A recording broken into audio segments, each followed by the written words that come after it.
అందరికీ నమస్తే అండి. బిల్డప్ బాబాయ్ బోరుగడ్డ అనిల్. ఈడు ఊరికే నోటుకొచ్చిందల్లా మాట్లాడతాడు. మహిళల పట్ల కావచ్చు, లేదంటే చంద్రబాబు నాయుడు గారినైనా పవన్ కళ్యాణ్ గారినైనా వాడు నోటుకొచ్చింది మాట్లాడుతూ ఉంటాడు. ఆడు ఇష్టానుసారం అనమాట. ఇంకా వాడిళ్లలో మహిళలు ఉన్నారో అనే విషయం పూర్తిగా మర్చిపోతాడు. ఆడికి అసలు ఆ సోయం ఉండదు. ఏది పడితే అది మాట్లాడేస్తూ ఉంటాడు. రీసెంట్గా కూడా ఐటీ ఉద్యోగులను ఉద్దేశించి 10 మందితో పడుకుని వాళ్ళే ఐటీ ఉద్యోగులు అని చెప్పేసి కొన్ని వ్యాఖ్యలు చేశాడు. సర్లే, అరే తప్పురా అలా మాట్లాడకూడదని చెప్పేసి అని అంటే ఆడు ఫస్ట్ అడిగేది ఏంటనుకున్నా, ఆడు ఎంత పిరికోడో చెప్పే ప్రయత్నం చేస్తాడు. ఫస్ట్ మీ పేరేంటి అని అడుగుతాడు. మన పేరు చెప్పాలా, మన ఊరు చెప్పాలా, మన డీటెయిల్స్ చెప్పాలా, మీరు ఏ పార్టీయో చెప్పాలా, మీరు ఎక్కడి నుంచి మాట్లాడుతున్నారో చెప్పాలా, ఆడికి లొకేషన్ కూడా పంపించాలా. వాడికి మన కరెంట్ లొకేషన్ పంపించాలి, మనం ఎక్కడ ఉన్నామో కూడా చెప్పితేనే కానీ మాట్లాడ్డాడు. ఒకసారి చూడండి, నేను ఆల్రెడీ ఒక వీడియో వినిపిస్తాను చూడండి. విజయవాడ లేదు, మీరు మాట్లాడేది భీమవరం లేదా అమలాపురం అటు సైడ్ లాగా ఉంది. TDP Janasena sir? టీడీపీ అండి. ఓకే సార్, మీకు హై రిక్వెస్ట్ పెట్టా. ఒక్క నిమిషం. వచ్చిందండి? ఇప్పుడు వచ్చింది. కరెంట్ లొకేషన్ షేర్ చేయండి సార్. ఖచ్చితంగా అండి,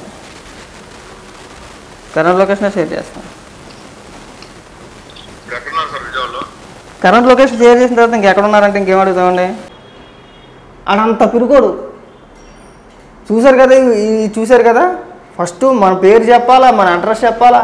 ఇంకా దైత్యం ఏంటంటే కరెంట్ లొకేషన్ పంపించిన తర్వాత కూడా మీరు ఎక్కడ ఉంటారండి అని అడుగుతాడు.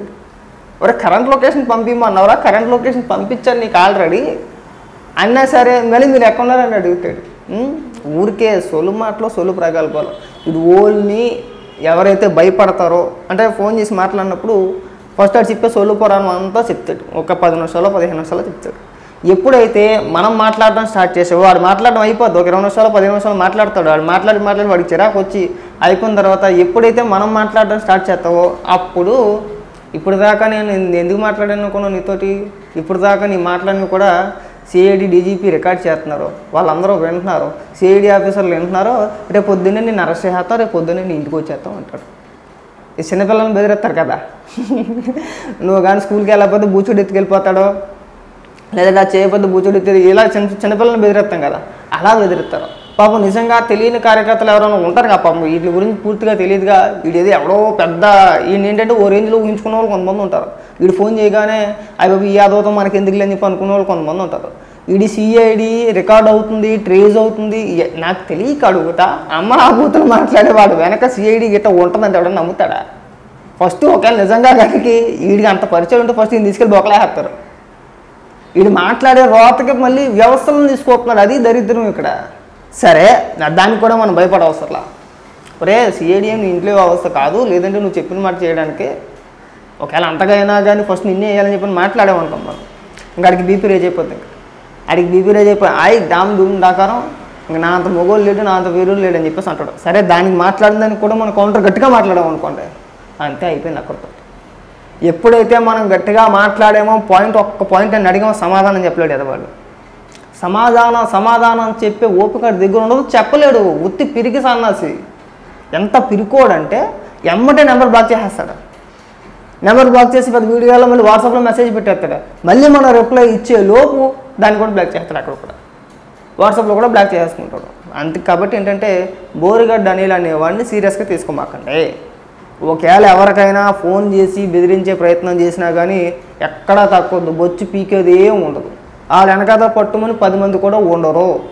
వీడు ఓన్లీ హైప్ కోసం నేను బూతులు మాడితే ఫేమస్ అయిపోతాను, చంద్రబాబు నాయుడు గారిని తిడుతానో, లేదంటే లోకేష్ గారిని తిడుతానో, పవన్ కళ్యాణ్ గారిని తిడుతానో, లేదంటే ఇళ్లలో ఉన్న ఆడవాళ్ళపైన అనుచిత వ్యాఖ్యలు చేస్తేనో నాకు కొద్దిగా క్రేజ్ వచ్చిద్ది, హైప్ వచ్చిద్ది అని చెప్పేసి అని వాడు స్వలాభం కోసం కేవలం అంతే హైప్ కోసం మాట్లాడుతున్నాడు తప్పితే అంతకు మించి ఆడు బొచ్చి ఏది చేసేది ఉండదు, చెందేది ఉండదు. బొచ్చి ఏం ఉండదు గట్టిగా మాట్లాడితే. కాబట్టి ఏంటంటే ఎవరో కూడా ఆడు ఫోన్ చేస్తే కంగారు పడమాకండి, గట్టిగా తగులుకోండి, ఏం కాదు. గట్టిగా మాట్లాడితే వాడే బ్లాక్ చేసుకుంటున్నాడు. అంత పెరిగి సన్నది. మళ్ళీ ఆ రోజు నుంచి ఈ రోజు వరకు కూడా మెసేజ్ కాదు కదా, బ్లాక్ లిస్ట్లో తిత్తే ఉంటాడు ఫోన్. కాబట్టి బోరుగడ్డగా నీకు లాస్ట్ అండ్ ఫైనల్గా ఏం చెప్తున్నావు అంటే, నువ్వు చంద్రబాబు నాయుడు గారిని విమర్శించు, పవన్ కళ్యాణ్ గారిని విమర్శించు, లోకేష్ గారిని విమర్శించు, రాజకీయంగా నువ్వు ఎంత మాట్లాడతావో మాట్లాడు. ఒక సబ్జెక్ట్ తీసుకో నీట్గా. నీకేదో అన్యాయం జరిగిందంటాడు, నన్ను పోలీస్ స్టేషన్లో పెట్టి కుక్కను కొట్టినట్టు కొట్టించేసాడు చంద్రబాబు నాయుడు అంటారు. ఓకే సరే అది ఏం జరిగిందో జరగలేదో అవన్నీ నాకు అనవసరం. కాబట్టి నువ్వు మాట్లాడేటప్పుడు ఒళ్ళు దగ్గర పెట్టుకొని మాట్లాడు. నువ్వే అన్నావా నాకు 5 అక్క చెల్లెలు అన్నాడు, 2 పెళ్ళిళ్ళు అయినాయి అన్నాడు, 3 కావలేదు అన్నాడు. ఇప్పుడు ఈ అక్క చెల్లెలు ఎవడన్నా అలా మాట్లాడితే నీకైనా బాధే కలుగుతుంది కదా. ఇప్పుడు మహిళల పట్ల మనం మాట్లాడితే పెద్ద పెద్ద ఉపన్యాసాలు ఇస్తూ ఉంటాడు జగన్మోహన్ రెడ్డి. మా అక్క చెల్లెమ్మలు మహిళలను గౌరవించాలి, కరెక్టే, నువ్వు ఒప్పుకుంటాం. మహిళల్ని ఖచ్చితంగా గౌరవించాలి, కించపరచకూడదు. మీ ఇంట్లో ఆడవాళ్ళైనా మా ఇంట్లో ఆడవాళ్ళైనా ఎవరైనా కానీ ఒకటే మహిళలే. వాళ్ళకి ఇచ్చే గౌరవం ఖచ్చితంగా మనం ఇవ్వాలి, ఇస్తాం కూడా. కానీ నువ్వు మాట్లాడే మాటల వల్ల చాలా సందర్భాల్లో చాలామంది నిన్ను తిట్టట్లా, నీ ఇంట్లో ఉన్న ఆడవాళ్ళని తిట్టుతున్నారు, నీ ఇంట్లో ఉన్న మహిళలను తిట్టుతున్నారు. ఎవరైతే మీ అక్క చెల్లెలు ఉన్నారో వాళ్ళని కావచ్చు, లేదంటే మీ తల్లిగారిని కావచ్చు. ఇంత పనికి మాలని అదోని కని ఎలా పెంచారా అని చెప్పేసి అని ఇంట్లో ఉన్న నీ తల్లిదండ్రులను తిడుతున్నారు. నేను చాలా వీడియోలు చూసా. నిన్ను తిట్టడం మానేశారు బోరుగడ్డ, బాగా గుర్తుపెట్టుకో. నిన్ను తిట్టే రోజులు పోయి నిన్ను తిట్టి తిట్టి తిట్టి ఈ అదోని ఎంత తిట్టినా మారట్లేదురా, వీడు ఇంకా మహిళల పట్ల అలాగే అనుచిత వ్యాఖ్యలు చేస్తున్నాడు, వీడికి బుద్ధి రావాలంటే మనం కూడా వాళ్ళ ఇళ్ళలో ఉన్న ఆడవాళ్ళని తిట్టాలని చెప్పేసి అని మీ అక్క చెల్లెలు మీ అమ్మగారు ఎవరైతే ఉన్నారో వాళ్ళ అమ్మనాబూతులు పచ్చిబూతులు తిడుతున్నారు. మనం ఎందుకు నోటి దూలతో ఎదుటి వాళ్ళ ఇళ్ళల్లో ఉన్న ఆడవాళ్ళని కించపరిచి మాట్లాడాలి? మన ఇళ్ళల్లో ఉన్న ఆడవాళ్ళు ఎందుకు తిట్టించుకోవాలి చెప్పు? మీ అక్క చెల్లెలన్నా మా అక్క చెల్లెలన్నా ఒకటే, నేను కాదని చెప్పని అన్నట్లా. మనం నోరు జారి ఎదుటి వ్యక్తిలో ఒక మాట అన్నప్పుడు ఖచ్చితంగా అవతల వ్యక్తి 10 మాటలు అంటాడు. ఇప్పుడు నీకు బాధ కలగకపోవచ్చు, నువ్వు సిగ్గు శరం మానం ఇవన్నీ వదిలేసి నేను దాన్ని కూడా కాదనట్లా. నువ్వన్నీ వదిలేసి ఉన్నావు, నీకు ఎవడన్నా కానీ దులుపుకొని పోయే టైపు నువ్వు. నేను దానికి కూడా అది కూడా ఒప్పుకుంటా పోయినాడు. ఎవడన్నా పట్టించుకోడరాడు, అక్కడ కుక్కలాంటి దులుపుకొని పోతాడని చెప్పేసి నేను అనుకుంటావు. కానీ నీ ఇంట్లో ఉన్న ఆడవాళ్ళు చూస్తే బాధపడతారుగా. ఈ పనికి మళ్ళీ ఏదో మాట్లాడిన మాటలకే ఇవాళ వీళ్ళంతా కూడా మమ్మల్ని అమనాభూతులు తిడుతున్నారు, మమ్మల్ని అవమానిస్తున్నారని చెప్పేసి వాళ్ళకైనా బాధ కలుగుతుందా? కలుగుద్దిగా. నువ్వు రాజకీయ విమర్శలు చెయ్యి, చక్కగా మాట్లాడు. ఒకవేళ మాట్లాడి ఒప్పుకుంటే మాట్లాడు, ఎంత మాట్లాడతావు? పోనీ నీకు తెలుగుదేశం పార్టీ అంటే పాడదు, చంద్రబాబు నాయుడు అంటే ఇష్టం లేదు, మాట్లాడు. ఓకే, నీకు ఇష్టం లేదు, దానికి కూడా కాదనట్లా. ఇళ్లలో ఉన్న మహిళల గురించి మాట్లాడమాకరా, పనికి మాలేదవా? నువ్వు అంత పెద్ద మొగుడు అనుకుంటే కనుక సబ్జెక్ట్ ప్రకారంగా మాట్లాడు, పోరాడుకొని నీకేం అన్యాయం జరిగిందో మాట్లాడు. అలా మాట్లాడంగా మనకు వచ్చిన 4 బూతులు. ఒకటి ఇంటికి వచ్చేస్తాను, ఇంటికి వచ్చి కొట్టేస్తామని ఇంకోటాను మాట్లాడితే బెడ్రూమ్లో అంటాడు. నీకు ఉందో బెడ్రూమ్, మేము వచ్చి కూర్చోలేమా నీ బెడ్రూమ్లో? మేమైతే పడుకుంటాం అనుకుంటే కనుక. ఇక్కడ ఎవడు అంత పెద్ద మొగోడు కాదు, బాగా గుర్తుపెట్టుకో. ఒకడింటి దగ్గరికి ఒకడు వెళ్ళేంత మొగోడు ఎవడు కాదు, వెళ్తే మళ్ళీ తిరుక్కోరావు, బాగా గుర్తుపెట్టుకో. అది ఎవడైనా కావచ్చు, నేనైనా కావచ్చు. ఇప్పుడు నా ఇంటికి వచ్చి ఎవడో నా ఇంటికి వచ్చి నన్ను బెదిరిస్తే అసలు ఉంటారా ఎవడైనా? ఇప్పుడు నీ ఇంటికి వచ్చి బెదిరిస్తే ఊరుకుంటావా? అట్టాగే ఎవడ స్థానంలోకి వాడు ఇంకొకటి వచ్చి బెదిరించే సినిమా ఉండదు, బాగా గుర్తుపెట్టుకో. అది ఎవడికి ఉండే బలం వాడికి ఉంటుంది, ఎవడికి ఉండేది వాడికి ఉంటుంది, ఉండకుండా ఉండదుగా. ఇరా ఇప్పుడు నువ్వు పిలిస్తే 10 మంది వచ్చారనుకో, నీ పిలిస్తే 100 మంది వస్తారు. నేను పిలిస్తే 100 మంది వస్తారు, నువ్వు పిలిస్తే 10 మంది రావచ్చు. అదే రండిరా ఒక పలానా ఊరు వెళ్దాము, అక్కడికి వెళ్దాం అన్నావు అనుకో, 10 మంది కూడా రాడు ఎవడు కూడా. అది నీ వెనకతలైనా నా వెనకతలైనా కానీ ఆడి దూలకు మాట్లాడుకొని ఆడి ఇష్టానుసారంగా ఆడు మాట్లాడి ఇవాళ మమ్మల్ని అందరినీ కూడా ఊరికాని ఊరు రమ్మంటున్నారా, అక్కడికి వెళ్తే మనం కుక్కను కొట్టినట్టు కొడతారని చెప్పేసి ఎవడైనా వస్తాడా మన వెనకతలా? వస్తాడరా? మరి ఏం చూసుకున్నంత బలుపు? ఓకే, జగన్మోహన్ రెడ్డి గారిని చూసుకొని బలుపు అనుకుందాం. పోనీ ఆ పార్టీ ఎవరిని నువ్వు చేసుకుందా? వీడు మా అధికార ప్రతినిధో లేదంటే వీడు మా పార్టీ కార్యకర్తనో ఎవడైనా ఒక నోటు కానీ లేదంటే నేను ఓన్ చేసుకుందా? రిపబ్లిక్ పార్టీ అని చెప్పేసి అని అన్నావు గతంలో. ఆ పార్టీ నుంచి మెడబెట్టుకుని బయటికి గంటేశారు. గంటేసిన తర్వాత నేను వైఎస్ఆర్సీపీ పార్టీలో రేపు చేరతా ఎల్లుండి చేరతా అని చెప్పేసి అని విశ్వ ప్రయత్నాలు చేసే పార్టీలో చేరడానికి. ఎవడైనా చేర్చుకున్నాడా నిన్ను? ఒక్కడైనా కానీ చేర్చుకున్నాడరా? చాలామందిని అడిగావు కదా. విజయవాడలో ఉన్న మాజీ ఎమ్మెల్యేల దగ్గర నుంచి మంత్రుల వరకు అందరినీ రికమెండేషన్ చేసుకుంటూ వెళ్ళావు కదా, కాలెట్టుకుంటూ వెళ్ళావు కదా.